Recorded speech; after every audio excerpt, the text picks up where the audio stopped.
is up to me. You can't just wait around. No one can really rescue you. And you have to do something. Being confused about choices is nothing more than hoping that maybe there is a way to get through life without taking charge. Again, someone rescue you. Nobody's gonna rescue you, so take action for yourself. When we make choices, we open ourselves to hard work and failure and heartbreak. So sometimes it feels easier not to know, not to choose, and not to do. But it isn't. But it isn't. The best is the enemy of the good. Grass will always be greener. Just be grateful for the things that you have in your life. Maybe it's not the best, but it is what you have, and you have to work with what you have, not work with what you don't have. So you can work through the things that you already have, and then abundance will come to your life. I don't know if if I explain it well. Part of realizing our potential is recognizing how our particular gift and limitations fit with the world around us. A person's identity is not to be found in behavior, but in the capacity to keep a particular narrative going.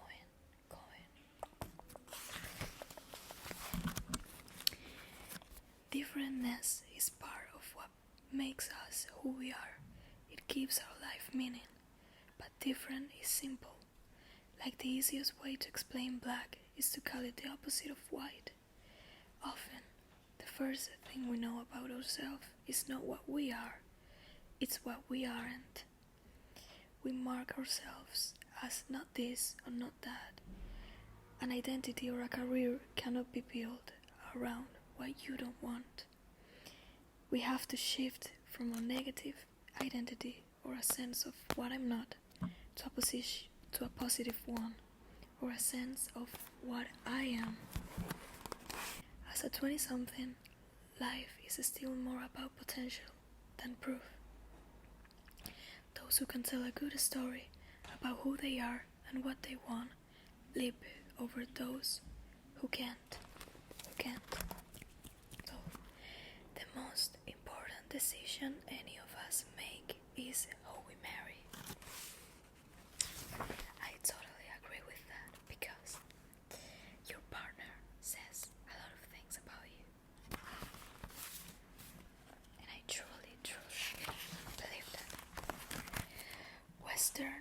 Western culture is generally individualistic, prizing independence and self-fulfillment in almost all areas. We emphasized rights over duties and choices over obligations. We have so many options nowadays that we don't want to make a choice about anything, because, as I said earlier, the grass will always be greener. What counts in making a happy marriage, it's not so much how compatible you are, but how you deal with incompatibility.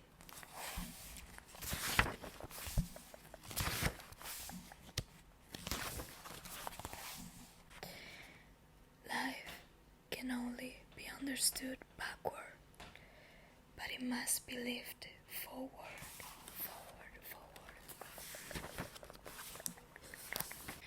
Being smart in school is about how well you solve problems that have correct answers and clear time limits.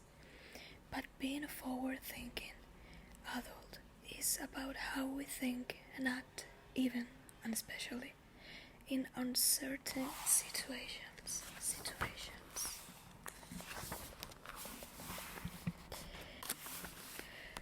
We become what we hear and see and do every day. We don't become what we don't hear and see and do every day. In neuroscience, this is known as survival of the busiest.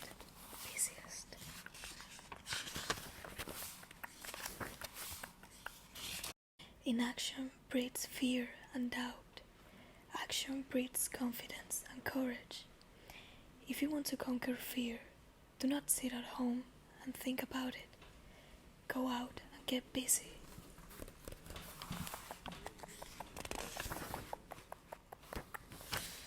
Knowledge, it's not a skill. Knowledge plus 10,000 times is a skill.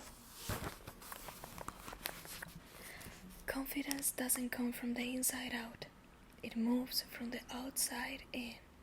People feel less anxious and more confident on the inside when they can point to things they have done well on the outside.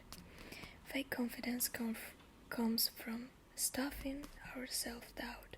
Real confidence comes from mastery experience, which are actual lived moments of success, especially when things seem difficult. Whether we are talking about love or work, the confidence that overrides insecurity comes from experience. There is no other way. There is no other way. Literally, confidence means with trust. No matter what word you use, confidence is trusting yourself to get the job done. Whether that job is public speaking, sales, teaching, or being an assistant. And that trust only comes from having gotten the job done many times before. For work success to lead to confidence, the job has to be challenging and it must require effort.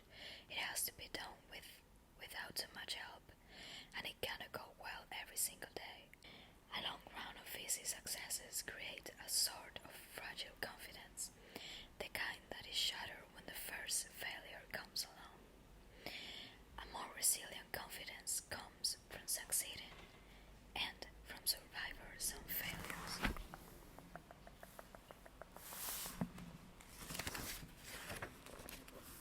We only have three left. Goals are how we declare who we are and how we want to be. They are how we structure our years and our lives. Goals have been called the building blocks of adult personality, and it is worth considering that who you will be in your 30s and beyond is being built out of the goals you are setting for yourself today. Outside of work, commitments to others also foster change and well-being. Studies in the United States and Europe have found entering into stable relationships helps 20-something feel more secure and responsible, whether these relationships last or not. Steady relationships reduce social anxiety and depression, as they help us feel less lonely and give us the opportunity to practice our interpersonal skills. We learn about managing our emotions and about conflict resolution. People of all ages and walks of life discount the future, favoring the rewards of today over the rewards of tomorrow. We would rather have 100 this month than 150 next month. We choose the chocolate cake and the next outfit now and face the gym and the credit card bill later. And the last one. The problem with feeling distant from the future is that distance leads to abstraction, and abstraction leads to distance, and round it goes. The farther away love and work seem, the less we need to think about them. The less we think about love and work, the farther away they feel.